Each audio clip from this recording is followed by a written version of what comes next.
Hello friends, এটি আমার একটি নতুন চ্যানেল। বাংলা ল্যাঙ্গুয়েজেই আমি আলোচনা করব। আজকে আমি যে শেয়ারটি নিয়ে আলোচনা করব সেটি হচ্ছে গ্রিন হাইড্রোজেনের উপর কোম্পানিটি কাজ করছে। ঠিক আছে, গ্রিন হাইড্রোজেনের উপর গভর্নমেন্ট অনেক ফোকাস করেছে। আর হাইড্রোজেন হচ্ছে ফিউচারিস্টিক কোম্পানি। এই কোম্পানির শেয়ার দিন যাবে বাড়বে, হয়তো মার্কেট ফল করলে কারেকশন হতে পারে। কোম্পানিটির ফান্ডামেন্টাল আমার মতে ভালোই, লং টার্মে আরও ভালো হবে। ঠিক আছে, ভিডিওটি স্কিপ করবেন না, স্কিপ করলে অনেক ইনফরমেশান মিস করে যাবেন। যদি আমার এই ভিডিওটিতে আমার দেওয়া তথ্যগুলো ভালো লেগে থাকে বা আপনাদের কোনো উপকারে আসে, তাহলে লাইক এবং সাবস্ক্রাইব চ্যানেলটিকে অবশ্যই করবেন। আর সামনে আমি আরও অনেক নতুন নতুন ভিডিওতে তথ্য অনেক নিয়ে আসব, তাই চ্যানেলটিকে সাবস্ক্রাইব এবং বেল বাটন অবশ্যই টিপবেন যাতে আপনারা রেগুলার আপডেট পান। ঠিক আছে, কোম্পানিটি দেখুন কিসের উপর কাজ করছে। গ্রিন হাইড্রোজেন বা হাইড্রোজেন যদি প্রডিউস করতে হয় বা উৎপাদন করতে হয়, তাহলে সেটাকে স্টোরেজ করতে গেলে ট্যাঙ্কের দরকার। সেই ট্যাঙ্ক অনেক কোম্পানিই বানায়। ঠিক আছে, যেমন লিন্ডে ইন্ডিয়া, শেয়ারটির প্রাইস অনেকটাই চলে গেছে 9,000 অ্যাভাভ। সেরকম একটি শেয়ারটির দাম অতটা এখনও যায়নি, ইন ফিউচারে যেতে পারে। ঠিক আছে, কোম্পানি কী কী সেক্টরের উপর কাজ করছে দেখুন। Aviation and aerospace, construction and cement, fertiliser and chemical, কারণ কেমিক্যাল তো প্রচুর প্রডিউস হচ্ছে, সেগুলো রাখার জন্যও ট্যাঙ্কের দরকার। তারপর glass and ceramic, health care, ঠিক আছে, ইন্ডাস্ট্রিয়াল গ্যাস, এলএনজি অ্যান্ড এলসিএনজি, এখানে দেখে নিন কী কী সেক্টরের উপর কাজ করছে। ঠিক আছে, নেক্সট দেখুন, কোম্পানিটির নাম হচ্ছে আইনক্স ইন্ডিয়া। দেখুন, at INOX CBA we have signed MOU with IUSC for the development of 4,000 helium cryostor for MRI magnet system। ঠিক আছে, দেখুন একটি MOU স্বাক্ষর হয়েছে।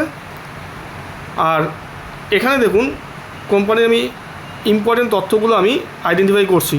As we join forces to pursue global sales and marketing opportunities and collaborate on equipment manufacturing, মানে হাইড্রোজেনের যে tank, সেটা যে ইকুইপমেন্ট সেটা ম্যানুফ্যাকচার করে, and facilitate the supply and distribution of hydrogen লিকুইফায়ার।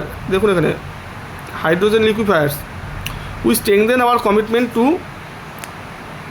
Green house. যাই হোক, নেক্সট চলে যাচ্ছি to greener future with our advanced solutions. Next চলে আসি, দেখুন কোম্পানিটি কোন কোন কোম্পানির সাথে পার্টনারশিপে কাজ করছে। দেখুন, যেখানে আমি আইডেন্টিফাই করছি সেই সেক্টরগুলো ভালো করে পড়ার চেষ্টা করুন। এখানে দেখুন, strategic partnership with Adani Total gas, with prominent player, ঠিক আছে, in India energy sector. Through this preferred partner agreement we are poised to deliver essential LNG and LCNG equipment and services. LNG এবং এলসিএনজি ইকুইপমেন্ট যেগুলো আছে সেগুলো এই company supply করে। এটা একটা পজিটিভ ব্যাপার, এলএনজি এবং সিএনজি। ঠিক আছে, বোঝা গেল। নেক্সট দেখুন কি বলছে। এর আগে আমি বলেছিলাম, collaboration with IUSC, a prestigious institute under the government of India. This memorandum of understanding is focused on developing innovative technologies for designing and manufacturing superconducting magnet-based system. Government of ইন্ডিয়ার সাথে একটি মৌ স্বাক্ষর হয়েছে, যেটা ইনোভেটিভ টেকনোলজি তারা প্রদান করবে। ঠিক আছে, বা ডেভেলপ করবে। আমি মেন ইনফরমেশনগুলো আপনাদের সাথে আমি শেয়ার করছি। আরেকটা কি পয়েন্ট দেখুন এখানে, we completed a greenfield project. Already একটা গ্রিনফিল্ড প্রজেক্ট কমপ্লিট হয়ে গেছে। Last paragraph, our fourth state of the art manufacturing facility in Savli, Gujarat. This 100+ crore expansion was funded entirely through internal accruals, demonstrating our commitment to organic growth and financial prudence।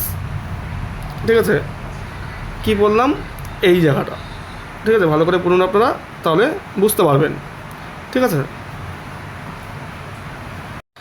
আরেকটা তথ্য এখানে হচ্ছে company কোন কোন সেক্টরের উপর বিশেষ জোর দিচ্ছে। দেখুন এখানে, high demand for cryogenic gases from the metallurgy sector. ঠিক আছে, demand from oil and gas sector to rise with global economy recovery,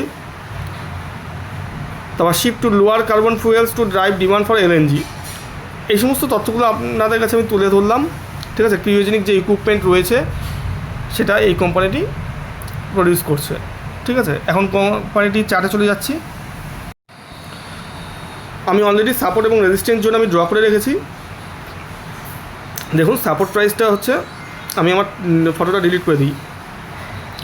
support price হচ্ছে 1120 থেকে 1080 জোন, 1080 থেকে 1120 জোন। দেখুন এখানে একটি বেস বানিয়েছে, ঠিক আছে, সাপোর্ট নিয়েছে। কেমন করে বুঝবো?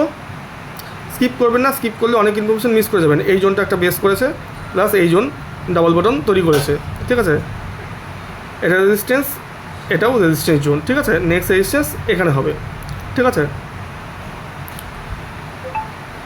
এখন আমি ডেইলি চার্টে চলে যাচ্ছি।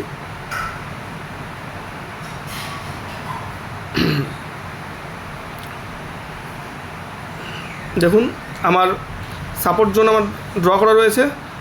ঠিক আছে, যেখানে আমার কার্সারটা ঘোরাঘুরি করছে সেখানে আছে সাপোর্ট জোন। 19 মাস 15 মাস নিচে দেওয়া আছে, এই জোনটা সাপোর্ট জোন। ঠিক আছে, 1080 থেকে 1120 জোন। আবার নেক্সটে যখন 4 জুন মার্কেট ফল করেছিল সেই কিন্তু 1080 টু 1120 জোনেই চলে এসেছিলো। ঠিক আছে, আর এখানে একটি পাওয়ারফুল টেকনিক্যাল সেট আপ তৈরি হয়েছে। স্কিপ করবেন না, স্কিপ করলে ভিডিওটি মিস করবেন। ঠিক আছে, অনেক কিছু ইনফরমেশনে আপনারা মিস করে যাবেন। এখানে দেখুন পাওয়ারফুল সেট আপটা কেমন করে তৈরি হয়েছে। এখানে একটি ইনসাইড বার ক্যান্ডেল তৈরি হয়েছে, ইনসাইড বার ব্রেকআউট ক্যান্ডেল। দেখুন এই যে রেড যে ক্যান্ডেলটা রয়েছে এটা হচ্ছে মাদার ক্যান্ডেল, 4 জুনে তৈরি হয়েছে। তার বাইরে এই ক্যান্ডেলটা ব্রেকআউট দিয়ে দিয়েছে। কবে ব্রেকআউট হলো? 11 জুনে। এই ক্যান্ডেলটা, রেড ক্যান্ডেলটির হাইকে ব্রেক করেছে। রেড ক্যান্ডেলের হাই কত? 1322 টাকা। ঠিক আছে, সেইটাকে ব্রেক করে ক্লোজ দিয়েছে। গ্রিন ক্যান্ডেলটা হচ্ছে ক্লোজিং প্রাইস 1330 টাকা। ঠিক আছে, তারপর থেকে দেখুন এই যে এই জোনের উপরেই কিন্তু শেয়ার প্রাইসটা মুভ করছে, ঘোরাঘুরি করছে। আর আজকে অলরেডি 3-4% উপরে উঠেছে। ঠিক আছে, এটা নেক্সট রেজিস্ট্যান্স জোন কত আছে দেখুন। এটা নেক্সট রেজিস্ট্যান্স জোন মানে এই শেয়ারটি, আইনক্স ইন্ডিয়া শেয়ারটি নেক্সটে যেতে পারে হচ্ছে 1440 থেকে 1480 টাকা। ঠিক আছে, এই জোনে যেতে পারে। ঠিক আছে, এই জোনটা আপনারা ফলো করবেন। আর এই জোনকে যখন ব্রেক করবে 1440 থেকে 1480 জনকে, মানে 1470, হ্যাঁ 1470 জোনটাকে যখন উইথ ভলিউম ব্রেকআউট দেবে তখন শেয়ার প্রাইস রকেটের গতিতে উপরের দিকে বাড়বে। উইথ ভলিউম কিন্তু ব্রেকআউট দিতে হবে। তাহলে আইনক্স ইন্ডিয়া শেয়ার যাদের কাছে আছে তারা হোল্ড করতে পারেন। ফার্স্ট টার্গেট আমার মতে 1440 থেকে 1470 জন যেতে পারে। ঠিক আছে, আর আমি এই ভিডিওটি করেছি বলেই আপনাদের শেয়ারটি নিতে হবে তা না, আপনারাও রিসার্চ করুন। ঠিক আছে, আর আমার দেওয়া তথ্যগুলো, ইনফরমেশনগুলো যদি ভালো লেগে থাকে বা আপনাদের যদি কোনো উপকারে আসে তাহলে চ্যানেলটিকে লাইক এবং সাবস্ক্রাইব অবশ্যই করবেন। ঠিক আছে, তাহলে রেগুলার আপনারা আপডেট পেতে থাকবেন। আমার মতে এই 1470 জনকে যখন উইথ ভলিউম ব্রেকআউট দেবে তখন শেয়ারটি রিয়েল মুভ দেওয়া শুরু করবে। আর এটা একটি লং টার্মের জন্য আপনারা হোল্ড করতে পারেন, কারণ গ্রিন হাইড্রোজেন যে প্রজেক্টটি গভর্নমেন্টের সেটা কেবল ইন্ডিয়াতে স্টার্ট হয়েছে। ঠিক আছে, স্টার্ট হওয়াতে এটা ফিউচারে অনেক দূর যাবে। মিনিমাম তো 10,000 যেতেই পারে লং টার্মে। ঠিক আছে, ইন্ডিয়ার মতো এই শেয়ারটিও অনেক দূর যাবে। ঠিক আছে, আজকে এখানেই শেষ করলাম। সবাই ভালো থাকবেন। Thank you.